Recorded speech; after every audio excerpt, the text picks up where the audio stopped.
Good morning and welcome to the Board of County Commissioners regular meeting. Today is Tuesday, January 20th. We do begin each of our meetings with an invocation. This morning we have Bernadette Wilkie from Radiant Church. We invite you to stand and join us. Good morning. Today, January 20th, marks a day when many inaugural addresses have been given in our nation's history. I'd like to read a couple of quotes from two of our former presidents. Jimmy Carter, in his 1977 inaugural, said, quote, "What does the Lord require of thee but to do justly and to love mercy and to walk humbly with thy God," end quote. And Ronald Reagan, in his 1981 inaugural, stated, quote, "With God's help, we can and will resolve the problems which now confront us," end quote. Let's pray. Heavenly Father, we start today with hearts of thanksgiving and gratefulness for all you have given us. In this new year, full of hope and plans, we ask your protection and guidance to accomplish all you have for us with integrity and faithfulness to our responsibilities. Lord, we lift up communities being served by these faithful leaders in our government, law enforcement, businesses, educators, and spiritual leaders, and all who want to make a positive impact on our city, county, and state. We ask for divinely inspired solutions to difficult issues facing our communities. We also pray that confusion, depression, hopelessness, and self-harm, suicide among our children, teens, and adults now end in Colorado, that your love and joy would now reign in our state. We ask for your help to end domestic violence, drug abuse, and addictions that are tearing families apart. We ask your creative solutions to resolve homelessness. Let the churches in our city rise up to meet the social and spiritual needs of those who are on the streets, addicted, or suffering from mental illness. Empower our law enforcement to uncover and take down drug cartels and all forms of human trafficking in Colorado, expose criminals, and bring them to justice. And Lord, we pray that waves of mercy, grace, and your love sweep across El Paso County and all of Colorado to bring integrity, respect, peace, and healing to our communities across every racial, political, and religious divide. Guide and protect our government leaders and those who so faithfully serve our city, county, and state. We ask all these things in your mighty name. Amen. Commissioner Applegate, if you'd lead us in the Pledge of Allegiance, please. I pledge allegiance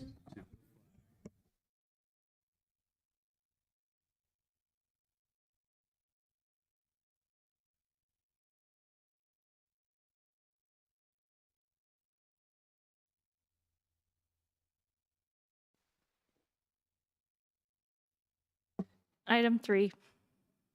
Item number 3 is staff emergency items, and I'm unaware of any staff emergency items today. Item 4. Item number 4 is changes, postponements, and notice of the next meeting. I'm aware of one change to today's agenda. Item number 5C has been withdrawn, and the next meeting will be Tuesday, January 27th at 9:00 a.m. Item 5. Item number 5 is the consent calendar, including items 5A1 through 5G1 and excluding 5C, which has been withdrawn. Okay, is there anyone here today who wishes to speak on an item on the consent calendar?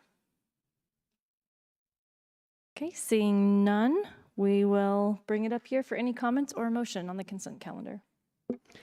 I would move approval of the consent calendar 5A, 5B, and 5D through 5G1. Second. Okay, that's been moved and seconded. One last opportunity for any comments. And seeing none, we will call the roll, beginning with Commissioner Wysong. Aye. Vice Chair Nelson. Aye. Commissioner Applegate. Aye. Commissioner Williams. Aye. And the chair votes aye. That passes 5-0.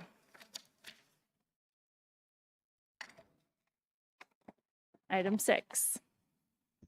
Item number 6 is the proclamation recognizing the 250th year of the American Republic and Colorado's 150th anniversary of statehood. Carrie Geithner, Chair, Board of County Commissioners.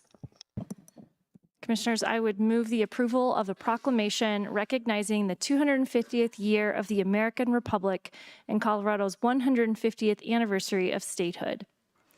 Whereas in 2026, the United States of America will celebrate the 250th anniversary of the signing of the Declaration of Independence, marking a pivotal moment in our nation's history.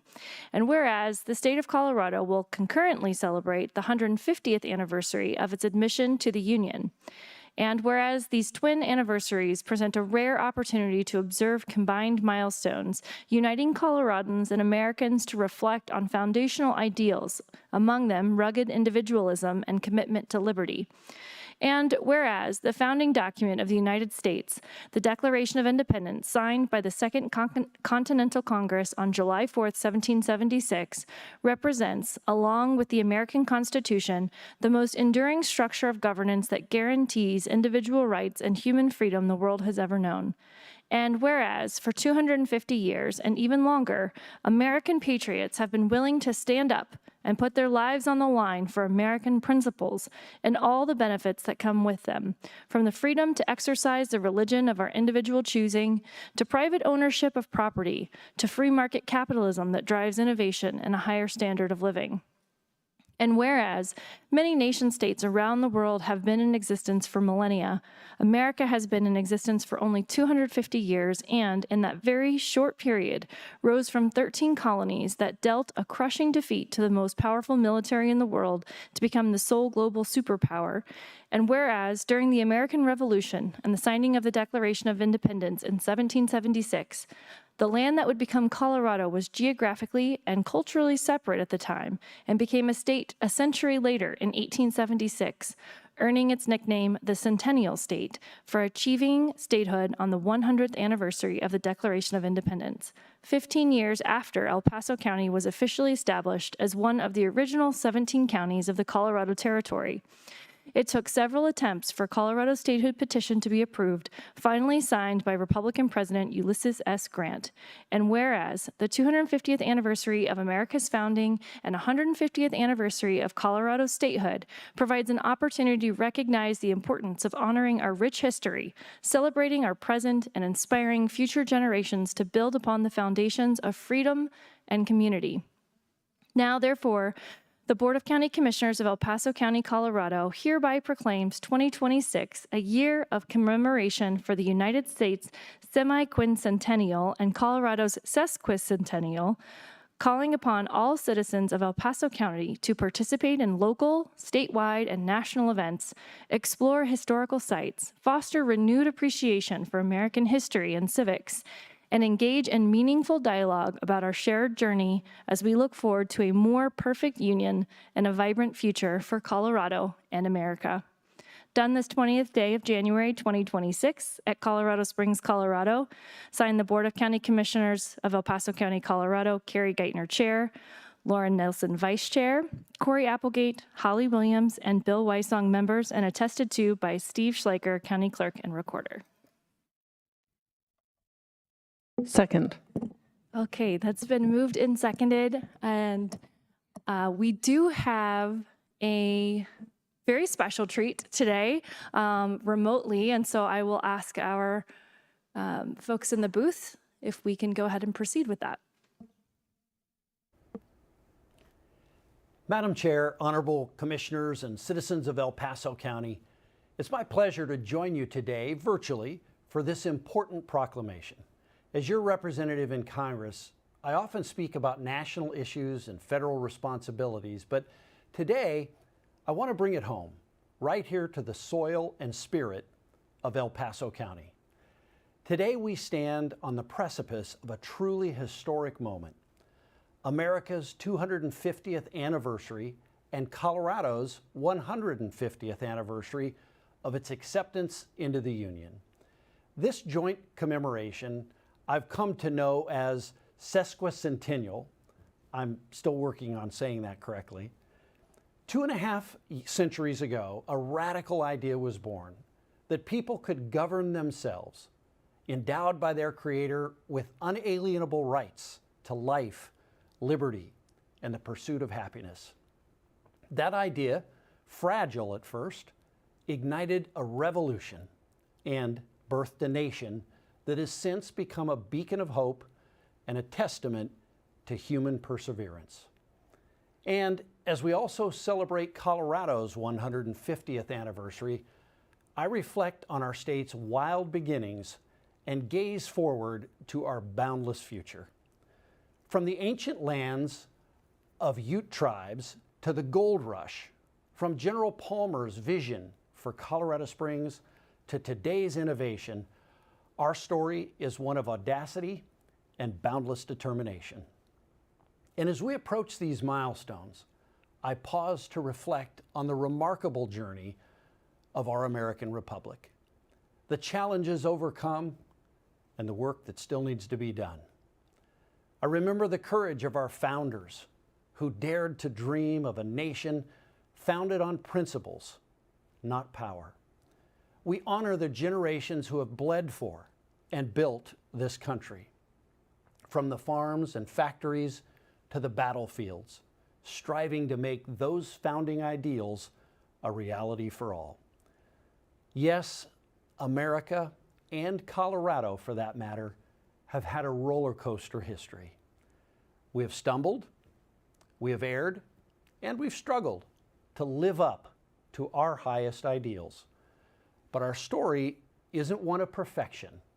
It's one of progress, of an ongoing, imperfect, yet persistent effort to form a more perfect union. I'd like to take this opportunity to encourage you to avail yourselves of the many special events planned this year to commemorate America's 250th and Colorado's 150th. Let this important moment in America's and Colorado's history be a catalyst, a moment to recommit to our shared values, to uplift our community, and to ensure that the promise of America remains vibrant and accessible for all generations to come. Let us, together, embrace our shared story and write the next chapter with courage, compassion, and an unwavering dedication to liberty and justice for all. Thank you for the opportunity to share a few words with you. It's my high honor to serve you in the United States Congress. May God bless El Paso County, the state of Colorado, and the United States of America.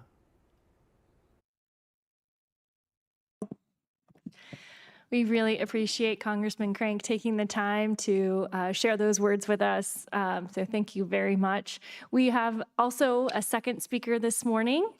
So Mr. Siegel, if you'd like to come forward at this time.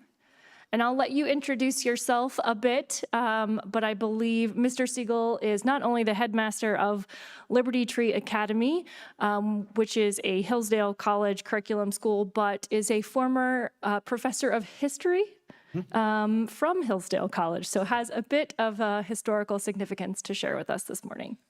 Sure. Thank you. As Chair Geithner said, my name is Harold Siegel. I'm headmaster of Liberty Tree Academy in Falcon. Liberty Tree Academy is a Hillsdale K-12 curriculum school which offers students an American classical education. We are a school where sensitivity to the history of our country and our American heritage play a profound role in the formation of students.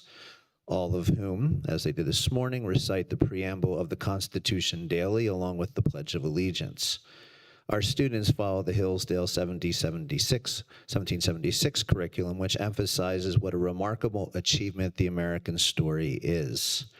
As a school community, we are excited to celebrate and commemorate the 250th anniversary of our country and the 150th anniversary of our state. Remembering my own experiences when I was 9 years old celebrating the bicentennial in 1976 at Valley Forge and in Philadelphia made me acutely aware as a young student, I was 9 at the time, of the history of our country and the significance of the summers of 1776 and 1787. When contemplating these upcoming events, I could not help but note we speak today in the shadow of America's peak, not far from America's beautiful park, and I recalled the ending of the second verse of Catherine Lee Bates' song. America, America, God mend thy every flaw, confirm thy soul in self-control, thy liberty in law. May these words guide us as we continue this challenging continued mission of Republican government and ordered liberty in Colorado and the United States. And I thank you especially the Board of County Commissioners for this beautiful and timely proclamation. Thank you, sir, so much for being here and sharing those words. Would you mind repeating that verse one more time for us? Sure.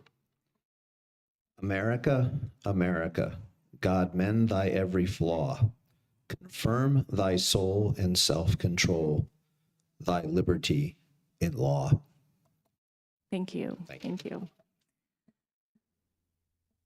Really appreciate Mr. Siegel also taking the time to come in today and share those words with us, and particularly that verse. That is very, very poignant.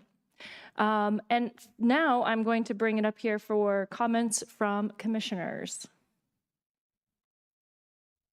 Commissioner Nelson. As we were listening to Congressman Crank and now our guest this morning, thank you. I just find myself thinking about the role of government, and are we moving towards freedom and respect for individuals' rights and private property, or are we moving away from it? And so I love the end of that verse about thy liberty in law, because as our legislators and executive branch and judicial branch uphold law, it's something we need to be very mindful of, that we are ensuring we are respecting individual rights and private property, and that we are moving further towards freedom and not away from it. Commissioner Williams.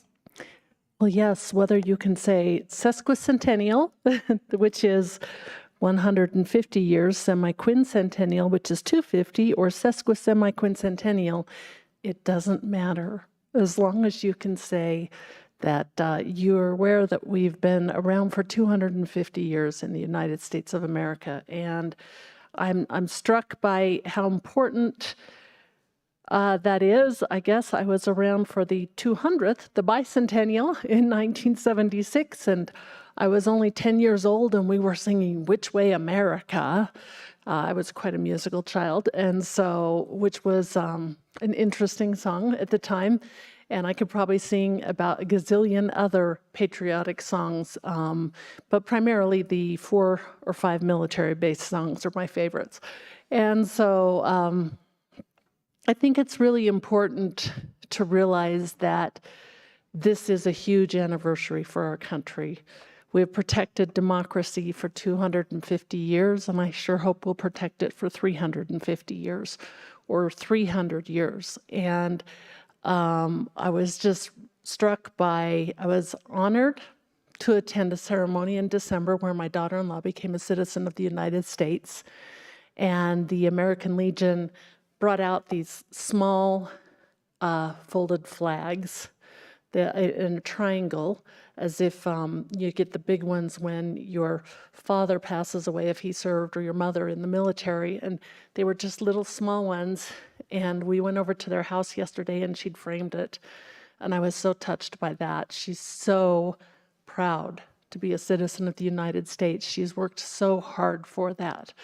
And I wish that for those of us who are born in the United States, that we wouldn't forget how hard those who come here and work really hard, they work hard to become citizens of this wonderful country.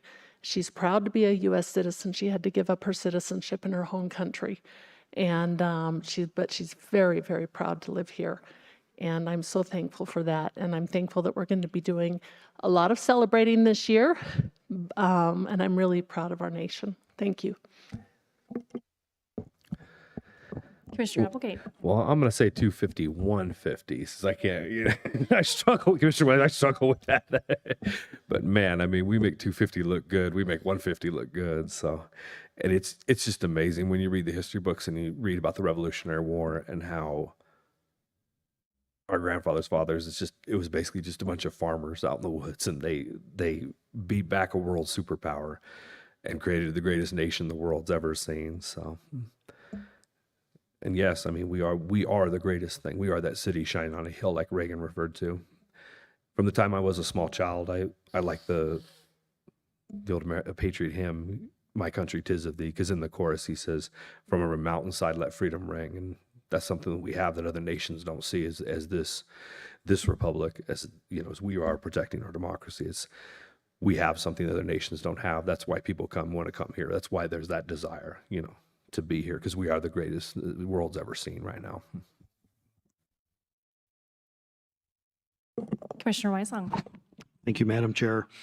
Mr. Seigel, you brought up the point that your classes will recite both the preamble and then also Pledge of Allegiance. And it took me back many, many years. But it just caused me to think upon, just the first part of the preamble. We, the people of the United States, in order to form a more perfect union.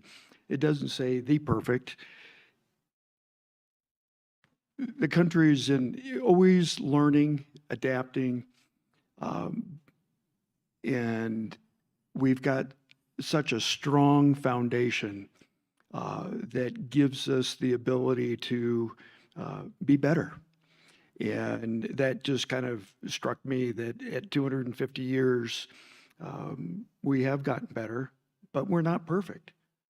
But it's that we're willing to strive for that is what makes this country what it is today. I'm always impressed by the comments of my colleagues and grateful for the common principles that we share here. And so my comments will be similar, but I wanted to also point out a couple of things. I really appreciate Congressman Crank reiterating that this nation was found because we believed in self-governance.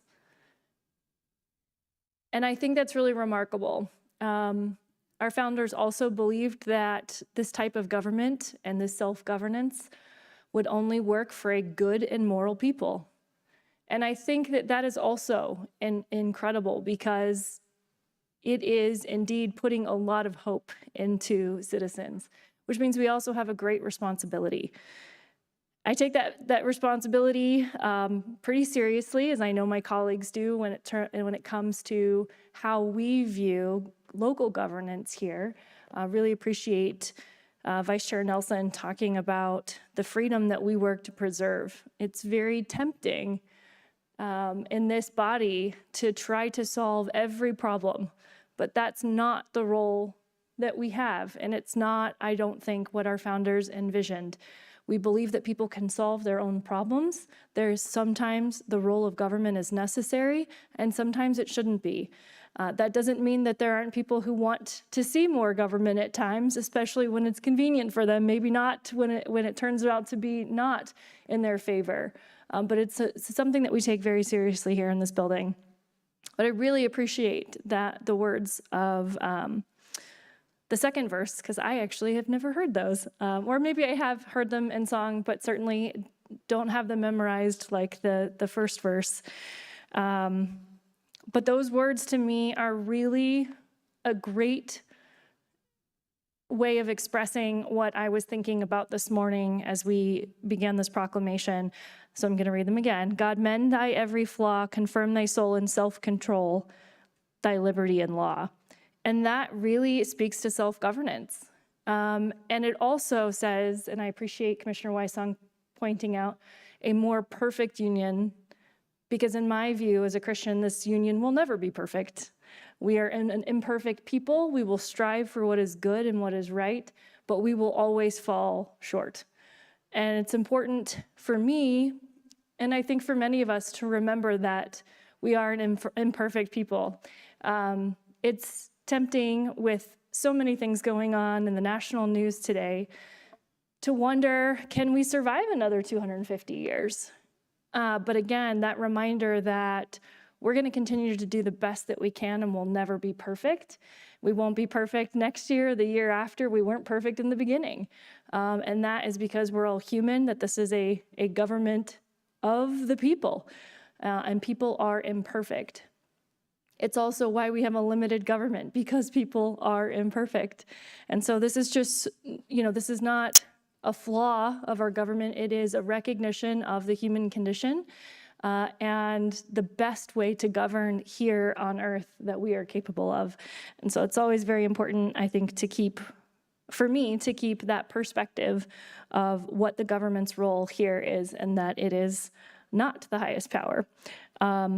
So again, I just want to say thank you to those who were here, who helped us to remember the important parts of what our founding is about and celebrate this 250 years. I know I'm very excited. I'm super grateful to President Trump for trying to make the 250th year as exciting as possible, to rekindle the patriotism that in some cases has dwindled in parts of our population. I want to say thank you to Liberty Tree Academy for having kids speak that preamble on a daily basis and try to commit that to their hearts and their memories. I know I learned it as a child in song form, and it stays with me today. And so what we teach our children early to value really does have a huge impact on them for the remainder of their lives. And then just one final note, I don't think the word just should ever come before farmers. Farmers are remarkable people, and that's not a criticism. That is just an acknowledgement that yes, they were just farmers, and yet it's just such resilient, amazing folks. I'm so passionate about our rural folks who are so resilient and truly a blessing that we have, not only because they're putting food on our tables, but they are truly resilient and resourceful people in our community. We owe our founding to them and mostly the food on our plates today. So grateful for our farmers, past and present, and likely future. And with that, I will conclude my comments, and we are ready to take a vote, beginning with Commissioner Wysong. Aye. Vice Chair Nelson. Aye. Commissioner Applegate. Aye. Commissioner Williams. Aye. And the chair votes aye. That passes 5-0. We will take a brief recess for a photograph.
I'll call this meeting back to order, and we are on item 7. Item number 7 is comments by elected officials and commissioner liaison reports. Okay, are there any countywide elected officials here today? Seeing none, we'll begin with Commissioner Weissong. Thank you, Madam Chair. Last week was pretty busy.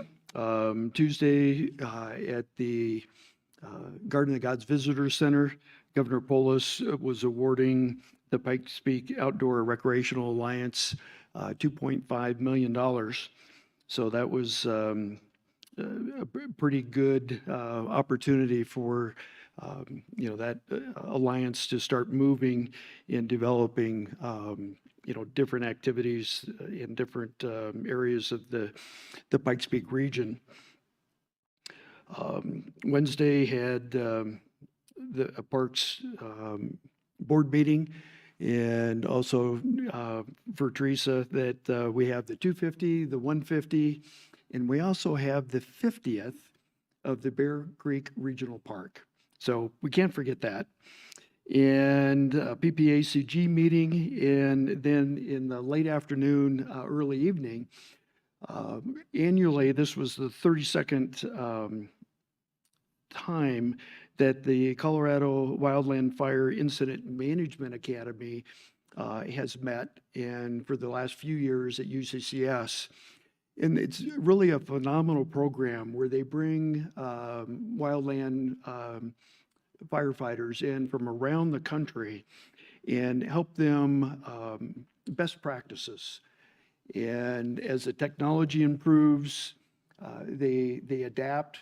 And it was just phenomenal to see what they're doing, how they're doing it, and what they're able to do in fighting some of the wildfires.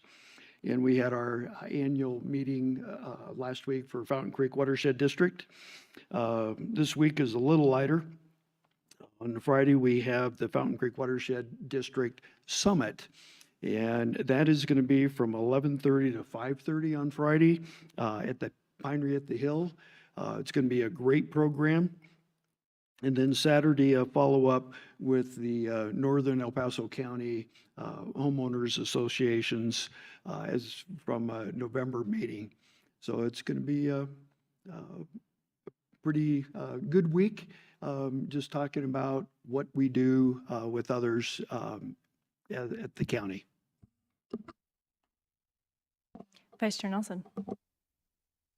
Good morning. Well, first I want to just recognize Commissioner Applegate and congratulate him for last week. Our Pikes Peak Rural Transportation Authority elected him as chair of that council. So I'm looking forward to his leadership there and grateful for his willingness to serve. And then tomorrow I will be attending the El Paso County or 4th Judicial District Community Corrections Board meeting. They are monthly. It's an opportunity for victims to attend and share their side of the story and advocate for what they believe would be justified in the impacts that that they had from a criminal offense by someone who is either wanting to come out of prison and step into community corrections, or if the board also gives recommendations to the judge as to whether someone would be a good applicant for community corrections versus parole or prison. So just the initial stage of sentencing, not that. So it's either transitioning or deferment are the two options that board is considering these applicants. There's about 26 a week that they're reviewing. And so I'm grateful to those who are willing to serve in that space, because it is probably of all the boards and committees that we have in El Paso County that volunteers serve in, that is one of our workload heavy ones. So grateful for the people that are willing to step into that space. It's really important that we continue to keep public safety in mind for our community. And then later this week, I will be participating in interviews, just letting fellow commissioners know that the Region 16 Abatement Council is looking for a new facilitator, and we received about 10 applications and narrowed it down to a couple that we are bringing in for interviews. And then we'll be bringing, this smaller committee will be bringing a recommendation to the broader council for them to decide if who we would like to step into that space and help facilitate those meetings. I think that's all it is for me. Thanks. Commissioner Applegate. Thank you. Morning, everyone. Yes, I'd like to thank, Commissioner Nelson, Vice Chair Nelson. Yeah, and thank you for the PART PBRTA board for putting the confidence in me. I mean, it was pretty awesome, and I'm looking forward to being a good steward of the people's money. And I know there was at least 3 times during last year where we saw some price tags and got sticker shock and went, wait a second, come back with this with a justification or a better price. Otherwise, we're voting this down. So, yeah, I'm looking forward to leading that board. Also, the same day, me and Commissioner Weissong, we attended it was for wildland fires mitigation in their academy for their students. And so it was really cool, got to interact with that group and see kind of like, there was a lot of vendors there that were selling the different equipment, and we got to talk to some of them and see the different like fire retardants and the different like things they use, like the pumps and stuff that they can carry, the handheld ones that will carry up the side of a mountain. So it was very interesting. Monday, I was up at the Western Stock Show, and yes, I did see rural America and did see our farmers and our ranchers up there, and it was awesome, and it was just a good setting. It was good to know that even in like Denver, it's just liberal bastion. Amazingly, there could be just like these amazing, I mean, I had so many good conversations with so many good, just God-fearing people, and it was just great being up there, and it was just a good setting, and it was a fun rodeo, and what can I say? And yesterday also was Martin Luther King Day, and I'm going to end on a quote kind of like I did last year. If you can't fly, then run. If you can't run, then walk. If you can't walk, then crawl. But whatever you do, you have to keep moving forward. That was the Reverend Dr. Martin Luther King. Commissioner Williams. Yeah, good morning. It's great to be here. I don't have many comments today. So we did have Pikes Peak Area Council of Governments last week, and also the Pikes Peak Rural Transportation Authority. Excited to have Commissioner Applegate be chair of that, and I'm going to be chair of Pikes Peak Area Council of Governments, and both of them do a lot of good work in our community for transportation, and PPACG does good work for our seniors in our region, especially. Also, today I'm struck by, I was thinking last week of the hard work our county elected officials do, from the coroner, the clerk and recorder, the sheriff, the assessor, the surveyor, and the treasurer, and the responsibilities they take on to make our county run well, and the heavy load that they carry. I think I mentioned the sheriff in there too. So I was just struck by that as I saw many of them at an event on Saturday, and I just wanted to send out my appreciation to them for being good stewards of the county taxpayer dollars. And to throw out a final term, if you can figure it out, this week is my last week of being a quinquagenarian. So if you figure that out, then Saturday is my birthday, and I'll be turning 29. Thank you. It's always fun to have a little bit of a riddle here for us all. I think I've got that one figured out, but I'll keep it quiet.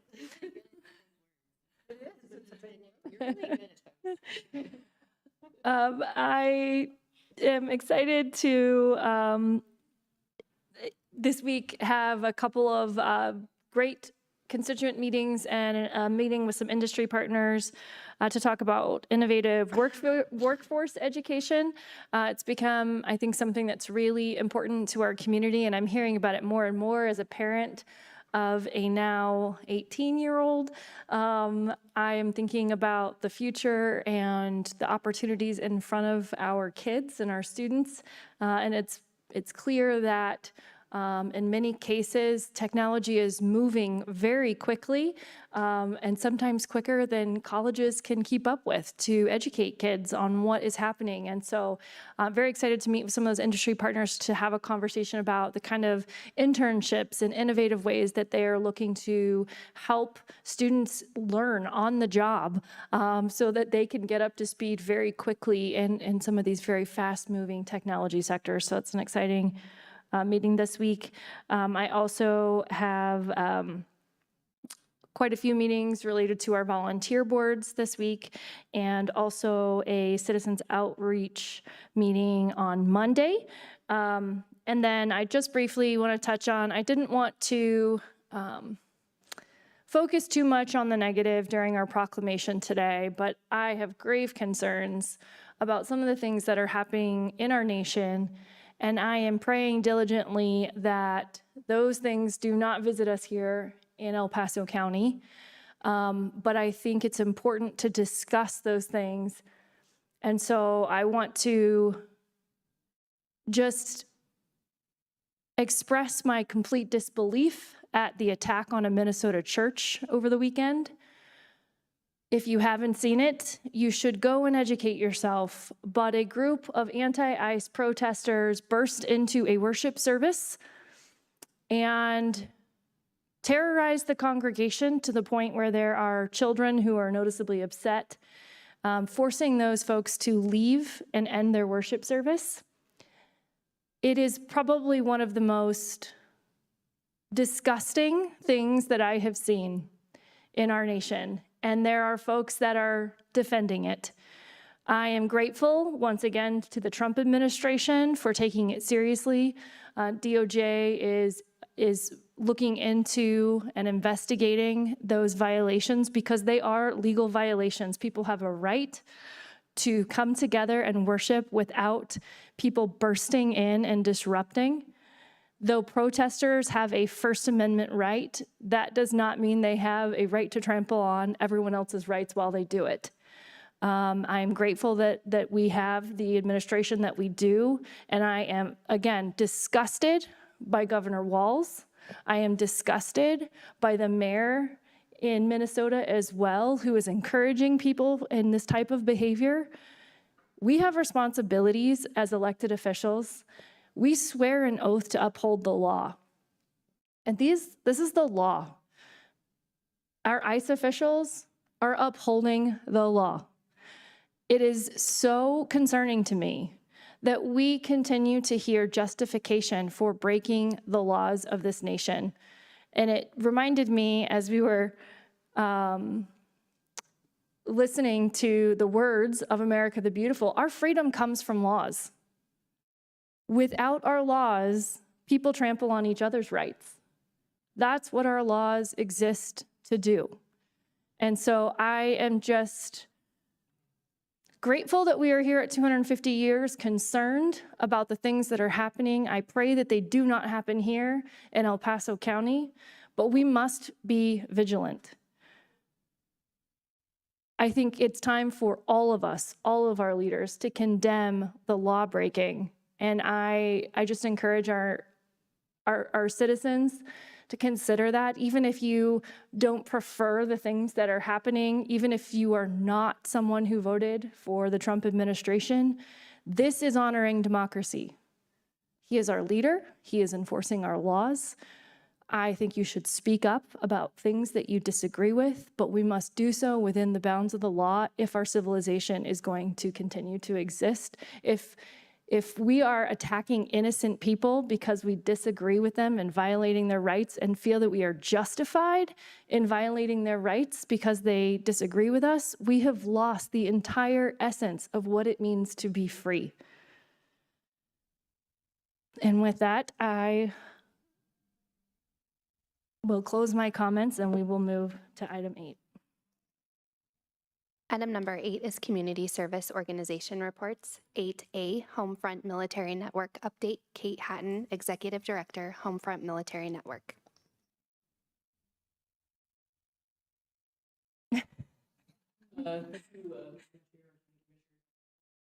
Here, I know I have some slides, but if you don't have them, that's okay. I can just talk to it. I think we have them. Looks like we're going to pull them up Okay. here. Just give us 1 second. And I'm going to mess this up because I always do. But I'm Kate Hatton. I'm the Executive Director of Homefront Military Network, and I appreciate the opportunity to fill you in on an organization that's been in this community now for more than 20 years. Merged 2 organizations in 2020, and that was a fun year, wasn't it? No. But we really come a long way, and I just wanted to kind of fill you in on where we are in terms of our impact. And I'm going to give you some 2024 numbers and some 2025 numbers because we're just kind of fresh off the books. It takes us a while to collect all the data. And if I can figure out how to make this work. I can't. Oh, cool. Thanks. So what we do is we connect service members, veterans, and families to resources, including financial assistance provided by Homefront and our partners, and really and connect them to services so they can meet the full range of needs of families. And that really is a very broad role of what we do. And how we do it is through these main. Should put navigation first because that's really a big part of what we do. It didn't quite go up all the way. Oops. Now it's in the middle. That's all right. Figure it out. What we do, navigation is really case management. People reach us because they know we provide emergency financial assistance, which is often how they connect to us. But our team does a really good job of finding out the why, what's behind the need of those individuals and families, and really trying to connect them to VA benefits, caregiver supports, mental health services, employment, all the things that they need to thrive in our community. And part of that is financial assistance. We gave away about $230,000 in emergency financial assistance last year, and the numbers keep growing. The third leg of that stool, which you can't read, we'll do it halfway this way, is really, it's about collaboration, education, and outreach, making sure that the partners in the community, people who serve our military and veteran community, understand military and veteran culture, understand what each other does, so we minimize that duplication and fragmentation of services and ease access to services. And so it's really making sure that we're all working together and not against each other to support our military and veteran community. The best ways to connect are through, I don't know why it's being weird, but that's okay, or through our website. We have an online assistance form. We have our phone number is a good way to connect to us, and then our kind of information number. The first 2 go directly to our case management team. So if someone is struggling and can't find the resources they have, that goes directly to our case management team, and our team will follow up and work with folks as long as we're needed, whether that's 3 months, 6 months. We've got one guy has challenges, and it's been 5 years. We like to not see people again because we've made them whole, but sometimes it takes a little time, particularly when people have, and what we're finding is people have very complex needs. And we do that not just alone, but with 57 partners right now. A lot of good community partners, to include El Paso County, the Veteran Service Office, the Workforce Center, and we work with just so many Department of Human Services, and again, a lot of nonprofits in the community. And I don't know why this is being weird, but maybe I can do it this way. There we go. And that's our community. This is your eye chart for the day. 57 partners, broad range of services, really everything from early care and education through hospice and palliative care. Again, we really want to make sure that individuals and families have access to all the services they need. And again, as you see these agencies, they're not just all veteran or military specific serving agencies. If you're in this community, you're serving military and veteran families. And so we want to make sure that they understand who they're serving and how to serve them in a culturally competent way, if you will. So maybe we'll be kind of closer to. So collectively, again, looking at going through, this is the numbers that we have. Some of them, again, are current, some are a little year behind. More than 234,000 service members, veterans, and families have been served by the Homefront Cares Peak Military Care Network, and now collectively Homefront Military Network since 2003, over all the services that were provided, to include the Welcome Home Heroes program and just all of the navigation and financial assistance that we provide. And we provided more than $6.5 million in emergency financial assistance since 2004, and more than $1.3 million since our merger. And the goal is, again, really to give people a hand up and get them connected to the services they need so that they can thrive moving forward. Partner Agency Network, we've been tracking data of their services since 2015, 781,000 services. Those are clearly duplicated. Somebody might be going to Pikes Peak State College and using CPCD and the Workforce Center. So they might be, it's really around that collective, the ecosystem work that's going on. And again, the trainings that I've mentioned that we do monthly with our partners, more than 4,100 partner agency participants. And again, the goal is really to give them more tools in their toolbox to better serve our military and veteran community. This is going to drive me nuts. In 2024, again, I don't have the partner data yet from this year, but the goal is, again, to make sure that people understand the resources that are available, understand the needs, the unique needs of our military and veteran community, collaborate better. Again, we want to make sure that someone is sending someone to another agency, and it's a good referral, that it's the right fit for that individual. And that's what our team is really good at. And then increased awareness of resources, again, so people know what's available to them. So that's what we're really trying to do, and we're going to keep doing it. Our direct impact from the work that we do, I can't even say it's COVID related. I think it's just sort of we're a victim of our success a little bit. More people know about us, but our call volume has really just skyrocketed, particularly since the merger. 2020 was an interesting year, so we got more calls than usual. Then, other things happened throughout the year, but really it is a consistent high call volume. And what we're seeing is really complex needs. It's not really just a one phone call, here's a resource, good luck.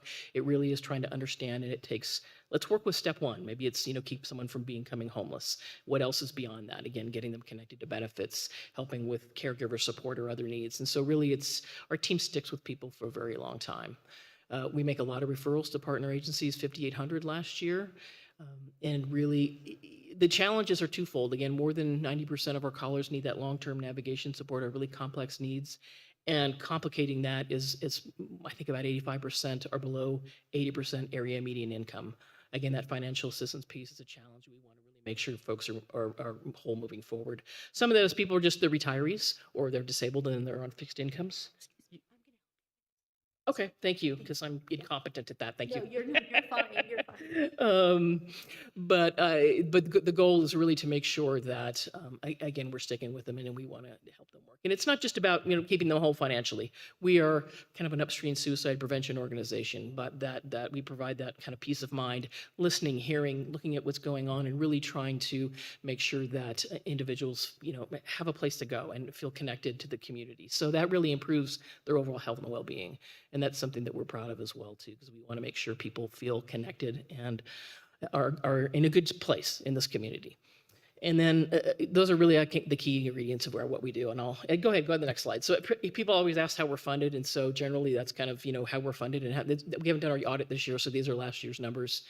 And it's a combination of, philanthropy and corporate donations and foundations, as well as and then we spend most of our money on programs. So those are the key things that we do. It really is about making sure people know and access the services, and that we can connect them to the right services from vetted partners that are doing a good job in our community. I think that's most of the substance. I think I just have a couple of quotes after that from some of our partners, as well as those we assist, in terms of making a difference in people's lives. And again, ideally, I wish we could put ourselves out of business, because everybody has everything they need. But unless that happens, we're here to help. So I think that's pretty much it, except that we have a new address. We moved at the beginning of the year. So don't go to our old address, which I still do sometimes. But anyway, that's the short version of what it is. You all, through the collaboration started with the Pikes Peak Area Council of Governments through the Fort Carson Regional Growth Plan, and we've grown and changed so much over time. I just like to kind of give you all an update in terms of how we're doing, what we're doing, and the difference we're making in the community. And I'm happy to answer any questions you might have. Commissioner Williams. Yeah, Kate, I just wanted to compliment you on actually when you saw two military organizations with the same purpose and you all were willing to combine. I think that sometimes that takes a little bit of setting aside personalities and, saying, let's combine and do a better job together than we've been doing separately. And so I think that was a really good combination, because our military community at the end of the day has really benefited from it. So thank you for all your hard work. And we appreciate you being one of our nonprofits in our community. Commissioner Weisel. Thank you, Madam Chair. Kate, seen some of this before when you host the breakfast and then at the Pikes Peak Military Affairs Council. So thank you. You're doing great work. Vice Chair Nelson. Two of my questions were answered through Commissioner Williams, and then right at the end, I was going to ask, are you a nonprofit? And then where does your money come from? My follow-up question is, actually I have two. One is, how do you work with El Paso County Veteran Services? Can you give us an example? I'm assuming you do. Absolutely. Yeah. They're definitely a partner agency, so they participate in our monthly trainings. And we share a lot of referrals. We send them a lot of folks to get connected to VA benefits. The County Veteran Service Office is the best in the state, in the nation, probably, in terms of getting people connected to benefits. So we send a lot of people there, and they send a lot of people back to us when they need more than just those benefits. I wish I had those numbers. I should have brought them off the top of my head, but we refer a lot to each other. So do you, I guess I have a few more questions. You mentioned you help support with homelessness prevention, suicide prevention, caregiver assistance. So is that people with little children needing supports, or is that seniors, elderly parents that they're needing support while they go to work? What does that look like? It's I the just full want to gamut. better. Sure. And so really what people do, we call us and we don't know. They say they can't pay rent often. And so we find out what's going on and why they can't pay rent. Maybe they never connected to VA for the VA to benefits. Maybe, a spouse had to quit work to take care of a wounded, ill, or injured service member. Or they have a mom living with them who's got Alzheimer's, or a child with developmental disabilities. So that's why that broad network is there, because we want to make sure we can get folks to the experts who can help them figure that out, how to manage that, the chaos. And they're just so overwhelmed that, we can take a deep breath and kind of let's just take it step by step. And so, again, keeping them housed. So the financial assistance we provide is for rent, mortgage, utility bill assistance, and things like car repairs. So people can get to their job and their VA appointments, things like that.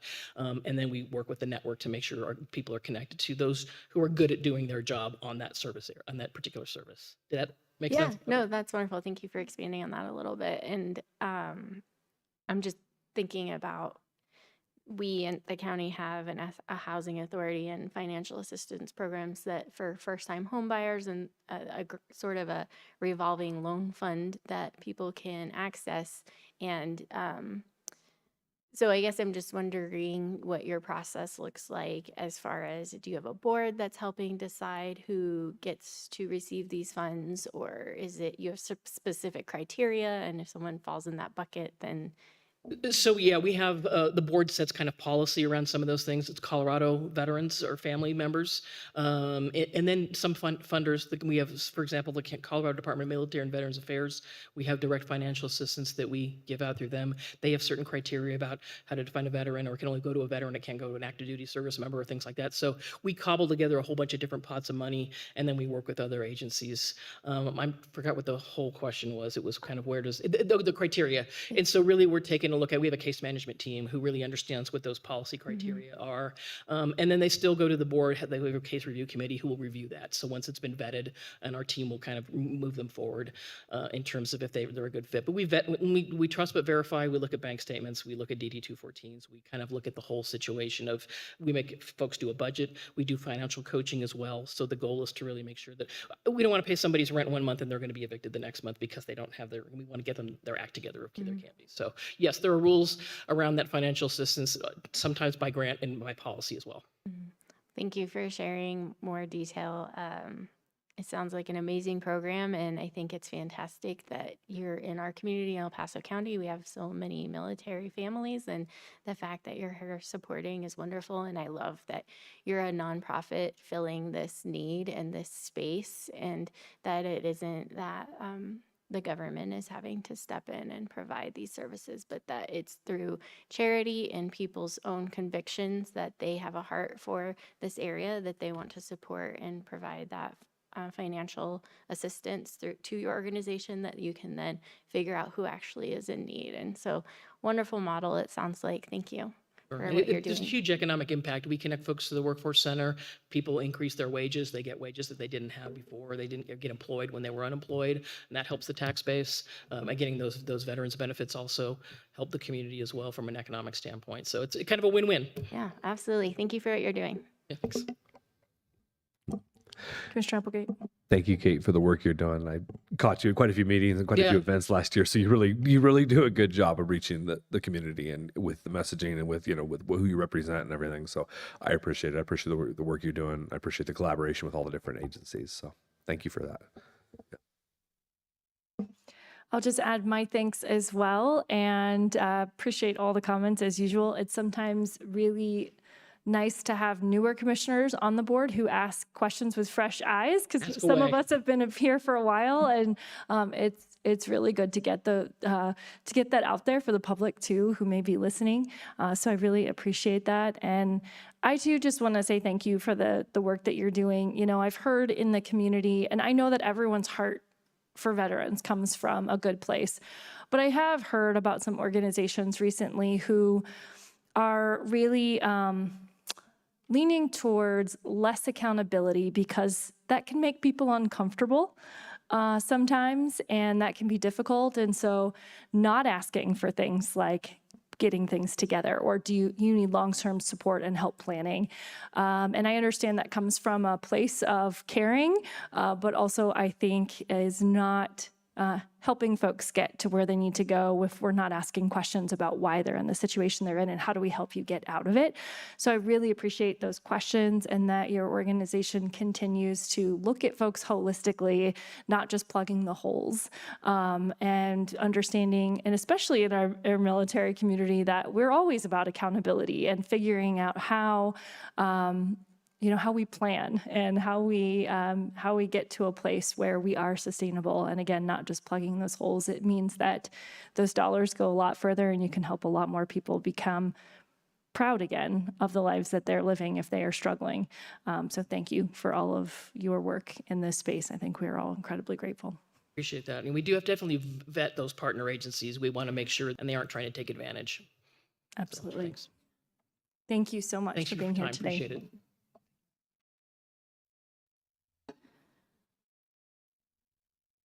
Item 9. Item number 9 is public comment on items not scheduled on the agenda. And Madam Chair, I'm unaware of anyone signing in ahead of time to speak. Okay, is there anyone here today who'd like to speak on an item not on the agenda? Okay, seeing none, we'll move to item 10. Item number 10 is the called up consent calendar, and there are no items called up. Item 11. Item number 11 is department and committee reports, non-action items. 11A, annexation impact report, the crossing at Monument Creek, Town of Palmer Lake. Acknowledgement of an annexation impact report for the crossing at Monument Creek, Town of Palmer Lake annexation. Pursuant to state statute, the Board of County Commissioners does not approve or deny an annexation impact report. The report provided by the Town of Palmer Lake notifies the county of the annexation requests and describes potential impacts in very general terms.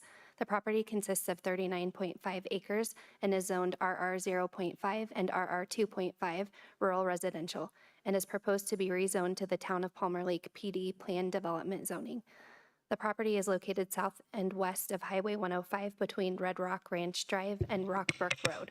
The annexation request was first reviewed for eligibility by the Town of Palmer Lake Board of Trustees on December 11th, 2025, and was continued to January 22nd, 2026. Parcel numbers 71090000024 and 71090140003. Commissioner District Number 3, File ANX 25012, Lisa Elgin, Planner, Planning and Community Development. Good morning.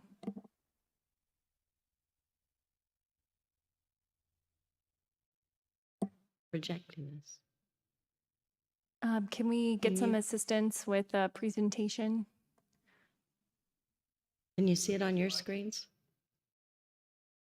We don't have it on our screens yet. I'm sorry, from the booth. I did not hear your question. Are you fine with Oh, there. advancing them? It's Yeah, up there just now. needed to bring up the Okay. presentation. Okay.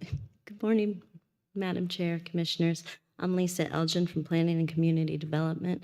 Brett Diltz from Public Works Engineering is also here to present and answer questions for you. We received the subject annexation impact report on November 24th, and it was heard first by the Town of Palmer Lake Board of Trustees on December 11th for eligibility, but it was continued until January 22nd, 2 days from now. As of last Thursday afternoon, we have no further information on how the process for the town's approval of annexations is going to move forward. These are the standards of review for annexation impact reports. I'll just leave that there for just a minute so you can familiarize yourself with them again. I know you don't see them too often.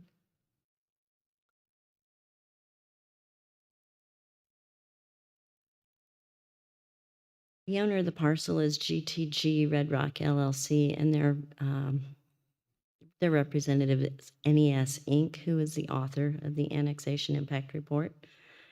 The owner is requesting to annex 39.5 acres to the town of Palmer Lake and rezone the property from El Paso County zoning RR 0.5 and RR 2.5 to town of Palmer Lake plan development.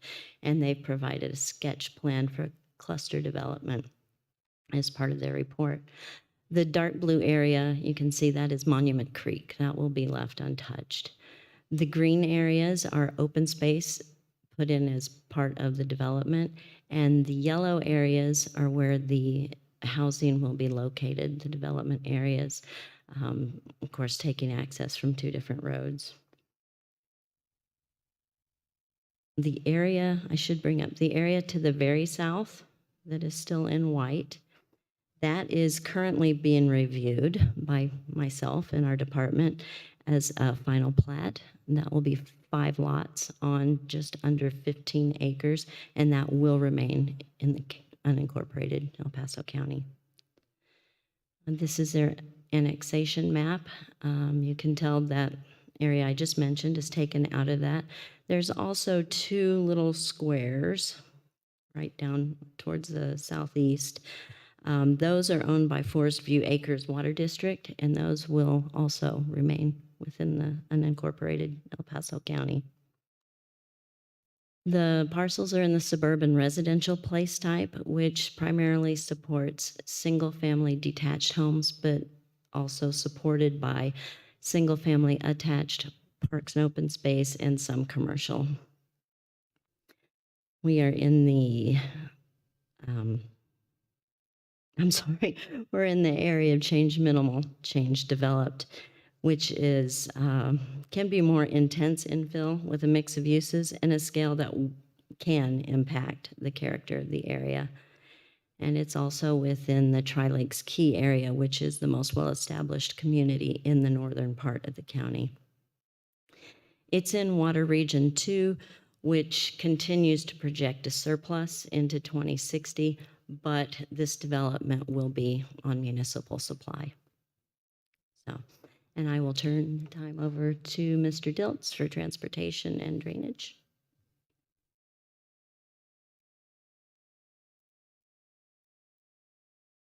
Hello, Brett Diltz, El Paso County Department of Public Works. For this project, they will require a county access permit. If they are constructing roads for Palmer Lake, they will access to El Paso County public roadways. Appropriate roadway and drainage improvements will be required, as well as a CDOT access permit to Highway 105 that the developer will have to obtain. The Red Rocks Ranch Drive shall be annexed to Palmer Lake to the southern point of access for this community. They've proposed 2 accesses to Red Rocks Ranch Drive. They should annex to their southernmost access point. It also annex the entirety of Rockbrook Road on the eastern portion, as their development will drive much more traffic onto that road than El Paso County. The traffic study was conducted according to the impact report, but we have not seen that traffic study for this project. So during the outside organization review, we will need to see that traffic impact study. Any other questions? Go ahead. Commissioner Williams? You said that Red Rock Ranch Drive, how much of it are they annexing? To their access point. So they're Is their access point kind of down by Monument? Yeah, thank you. Yep. It's hard to tell, and I do apologize. I tried to print out the report at home, and my printer had a problem. I've got the cursor there. Okay, right there. Yeah, that should be their southern access point based on how I interpret the map. Yes, and that was my point. Was I think it's important that they annex the Red Rocks Road there.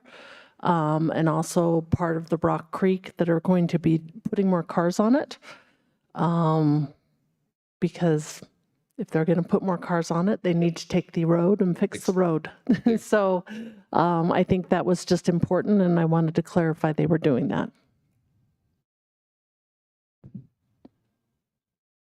So thank you. Yeah, Any other transportation-related questions? No. Okay. Drainage, as Lisa said, Monument Creek does flow through this area. They show that this will be included in their annexation area. But again, for our outside agency review, as this does flow back into El Paso County on the southeast side, we do need to see a drainage report, make sure they're doing their proper retention or detention and proper floodwater management. Questions on drainage?